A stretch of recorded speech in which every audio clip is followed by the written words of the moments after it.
This is lesson 811, completing the square for circle equations. So, look at first sight, this lesson, probably if you just jumped to the answer key and looked at it before looking at this video, my guess is it looked like a bunch of gibberish. Okay, like this is not, I don't want to say it's a hard lesson. It's a lesson that has a lot of steps to it. So it's not easy to do in the beginning.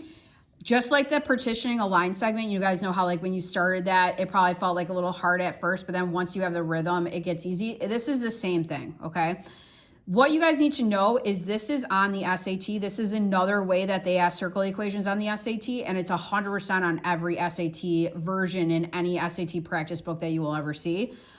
This is actually, I don't know if you guys know Jeff Stoyhowski. He said this was like the one question he got wrong on his SAT math portion, and he like stayed after school to review it. But anyways, this is like what it looks like. So this is what you call the general form. The other form that we saw was called the center radius form. The center radius form is the form that we like because that's the form where we can pull the center and radius very easily and then figure out graphically what it looks like and draw it and all that good stuff, okay? So where this comes from, and I kind of showed you guys an example down here, is if you were to take this center radius form and actually like rewrite this as two separate, right? Because that's what a square is. It's like x minus 2 times x minus 2, y plus 5 times y plus 5, okay?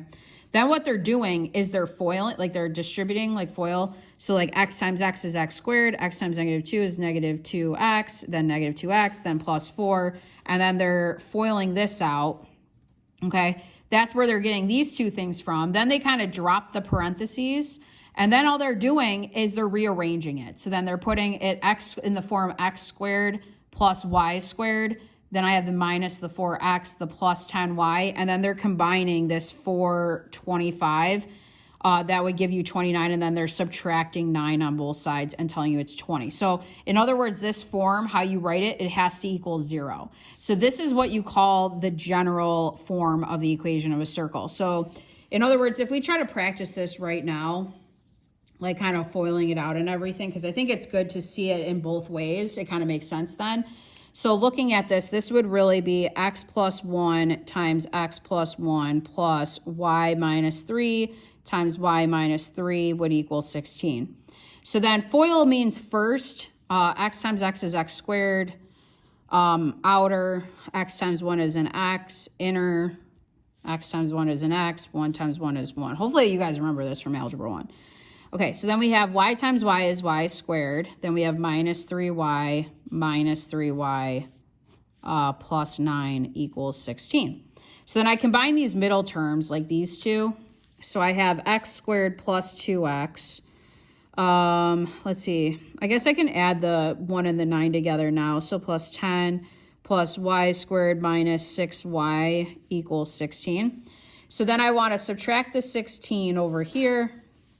And then I'm just going to rearrange it, okay? So the standard form has to be in the form x squared plus y squared. So it's x squared plus y squared plus the x term, so plus 2x, plus the y term, so minus 6y, and then the constants. So 10 minus 16 gives you negative 6 equals 0, okay? This is your general form. So you guys do have one of those. I believe I put it on the quiz for you to try. So that's all it is you're foiling and working it out. So now let's go the reverse way. So now this is the harder way. This is why they call it completing the square for a circle.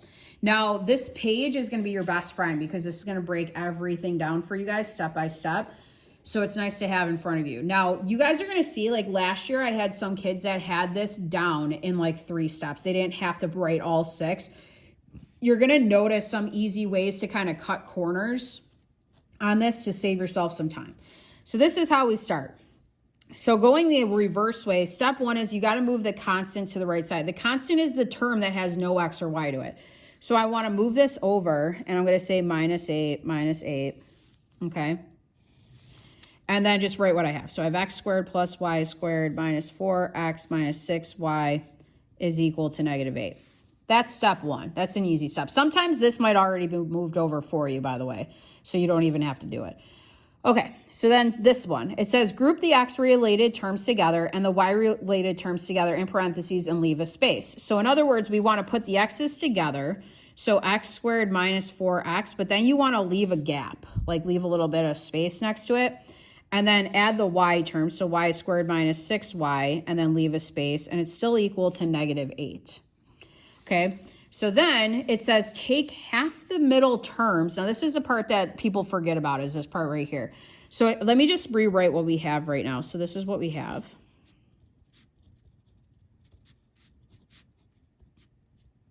Okay. When they say the middle term, they're talking about, this is going to eventually be a trinomial. It's going to be 3 terms.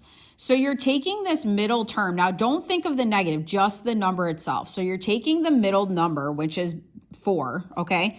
You're halving it. And then you take that number and then you square it. And then you're going to add that to both sides. So in other words, half of 4 is 2. 2 squared is 4. So what I'm going to do in this parenthesis right here is I'm going to add 4. And then whatever I add on the left side of the equation, I got to add on the right side. Okay, this will always be addition, always, because think about it, anytime you square a number, whether it's positive or negative, it's always positive. So this should always be a plus, like 4 plus 9 plus 16, and it should be a perfect square more or less. Okay, like sometimes there isn't one, but that's what we're gonna do. Okay, so like if we try it now we got to do it for this side. So if I take 6 and half it, right? What's half of 6? Well, it's 3. What is 3 squared? So 3 squared is 9, okay? So then I'm going to add 9 and add 9. Okay, so there's a lot of times I just do this in my head. If you want the work, you're halving 4, okay? And then you are squaring that answer, okay? This one we took half of 6, and then we squared that answer, and that's how we're getting 9. Okay, so this is kind of like how you're thinking about it in your head. So half it and square it, half it and square it, half it and square it. So then from there, you just have to simplify the right side. This is usually a step that people kind of, like the next two are the ones that people kind of merge together after a while, save themselves some time. So if you do -8 plus 4 plus 9, you end up getting 5. Okay, so then step 5, you want to factor both sets of parentheses. Now, I feel like people hear the word factor, and I'm sure you guys with, if whatever teacher you had last year probably killed you guys with factoring, because quadratics makes up 40% of the Algebra 1 material, which is mostly factoring. So if you don't remember factoring, it's not a big deal. There's tricks to help you without knowing how to factor whatsoever. So this is what you want to start with. You want to start by giving yourself 2 double sets of parentheses for both of them. Okay, so start by writing that. Focus one at a time. So focusing on this, I'm going to have an x and an x. And the only thing you have to think of is what times what gives you 4. That's the exact same number. So 2 times 2 gives you 4. So this is going to be 2 times 2.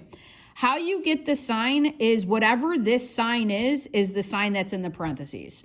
So minus, minus. So in other words, if you were to FOIL this thing out, like x times x is x squared, minus 2x plus 4, when you combine that, it should give you what you had here. So it's very easy to see if you did it right. Just kind of like think backwards, like FOIL this out. Did I really have this to start?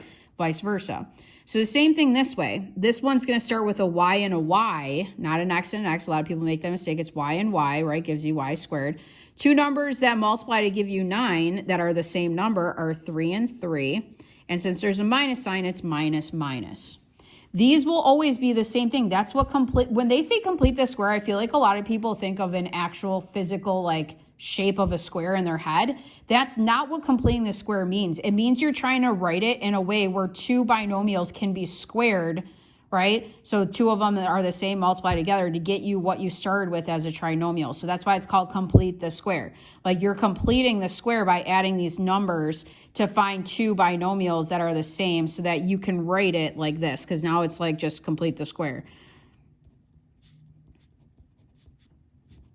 Okay, that's what they're talking about. Like this is what you call completing the square. Like this is 2 numbers squared. Okay, so then from there, this is the format from the lesson right before that we like the center is very easy to find once it's in center radius form. The center of this would be a positive 2, negative 3, or positive 2, 3. And then my radius, if this is our squared, right? So if 5 equals r squared, I square root both sides. So r is equal to the square root of 5. Okay, that's where that's coming from. Okay, now this might seem all very overwhelming. Let's just do a bunch more, and I promise you it'll get easier, okay? Like, these get easier the more you do. The reason why Jeff said he forgot about it is it's just very step-oriented. There is, like, reason to it. It's just, like, after a lot of time has passed, like, he hadn't seen it for 4 years, like, since he was a freshman. So he kind of just forgot about it, because the completing the square, yeah, it's on the SAT, but it's not really in Algebra 2. The lesson before this was, but I don't know, he just said he kind of forgot all the steps. So it's nice that you guys have the steps right in front of you. Okay, so let's break this down. So example 2 says, find the center and radius for the following circle. Okay, cool. So we start by, again, move the constant to the right side. So subtract 20 and then carry this down. Step 2. Move the x terms together, so x squared minus 4x, leave a space, plus group the y's together, plus 10y, leave a space, equals negative 20, okay? In these spaces, this is where you're going to take half of the middle term, so half of 4 is 2, and then square it. So half of 4 is 2, 2 squared is 4. So add 4 on both sides. Okay, whatever you do on the left side of an equation, you got to do on the right side. Don't forget to do that. So half of 10 is 5. 5 squared is 25. So add 25 on both sides. Okay. Then we are going to simplify the right side. So I'm going to rewrite this as is.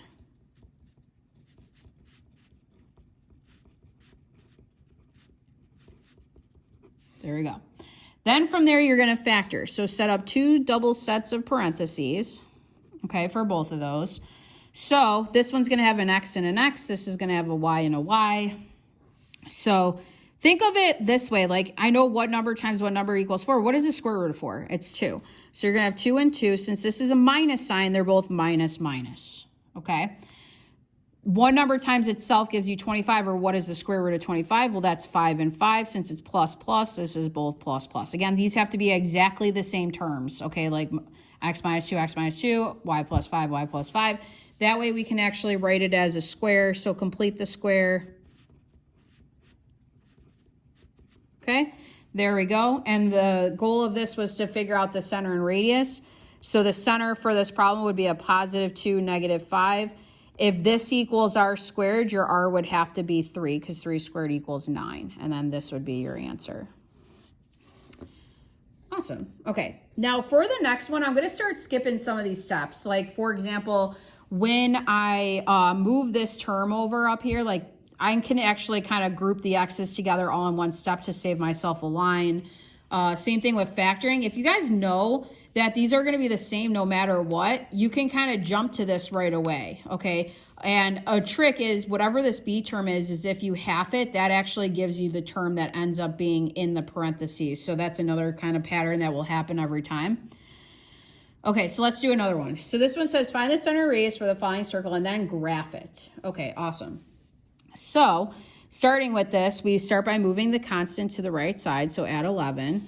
Now, again, to save myself some time, I'm going to now group the x's together. So x squared plus 2x, leave a space, and then y squared minus 4y, leave a space, equals 11. Okay, that I just saved myself a step right there. So now take the b term, half it, and then square it. So half of 2 is 1, 1 squared is 1. This one's kind of weird. Okay. So then half of 4 is 2, 2 squared is 4. We keep seeing this one. This one's actually really popular on the real exam, because these are all Regents questions, by the way. Okay, so then we can factor this. So we know that the parentheses, though, are going to be the same thing. We know they're going to be whatever term it is, it's going to be the same thing. That's the whole point of this.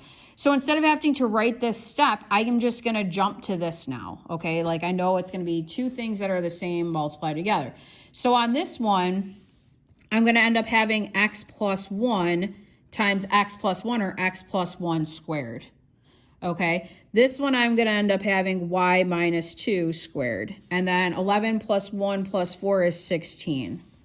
Okay, so you see how I did that? I did it literally in 2 steps.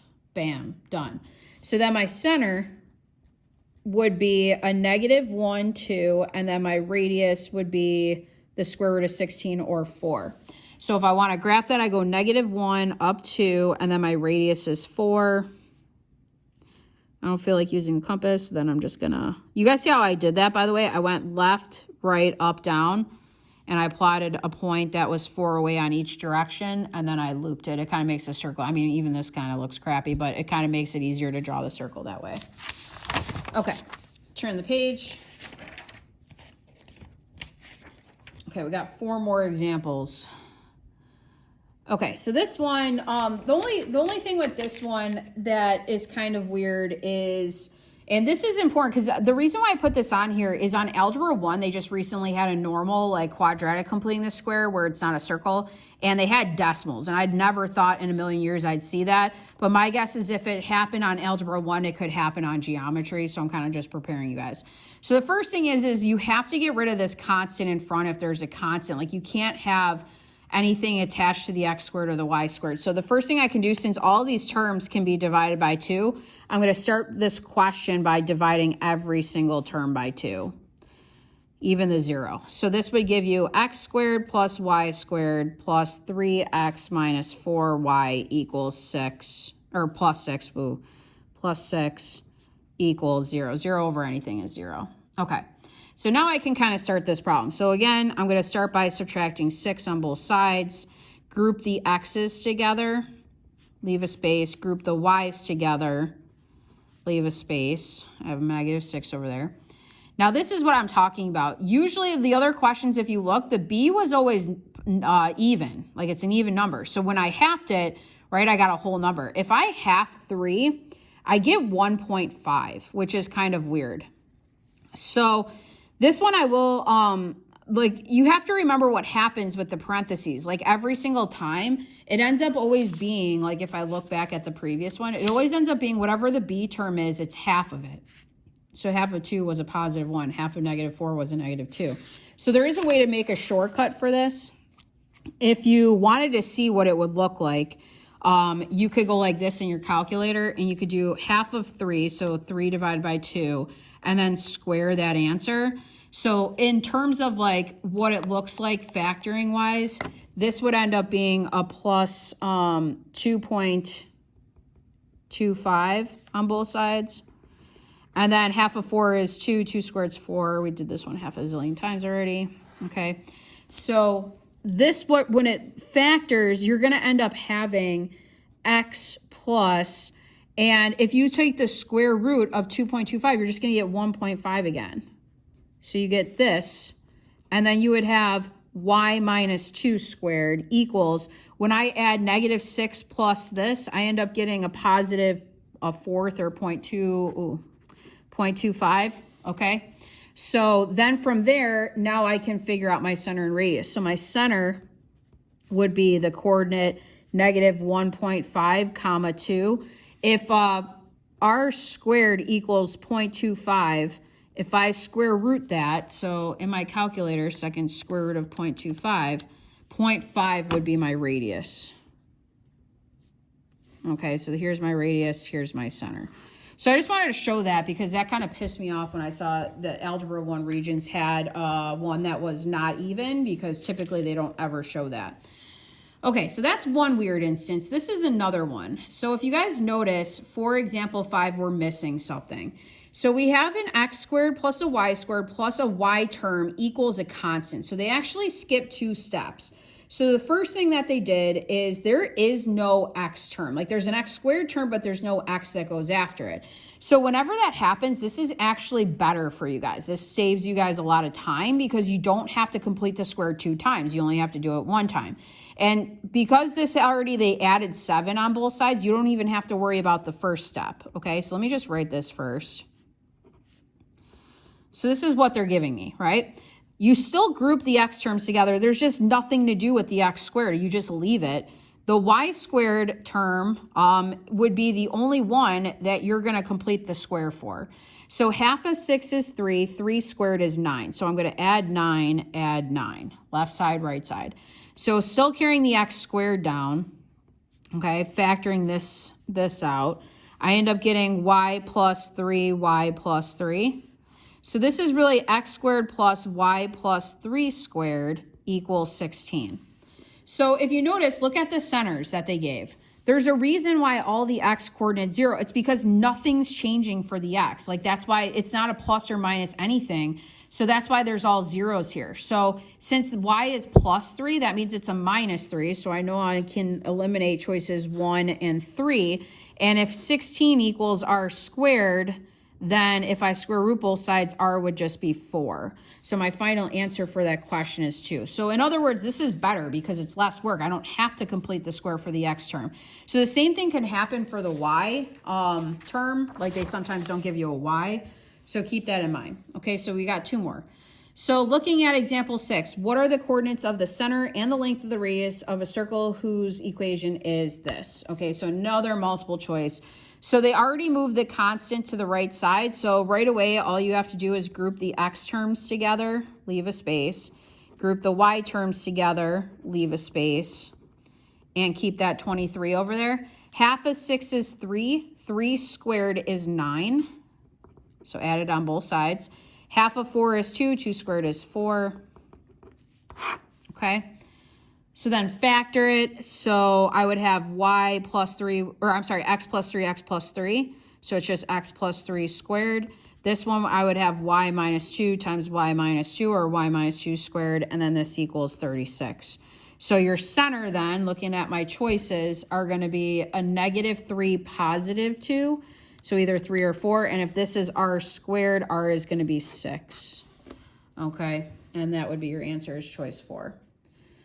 Okay, last one. So this one was kind of weird. I had never seen anything like it before. It's one of a kind. They never asked it again. It said, Kevin's work for deriving the equation of a circle is shown below. In which step did he make an error in his work? Now, this is how they usually word it on Algebra 1.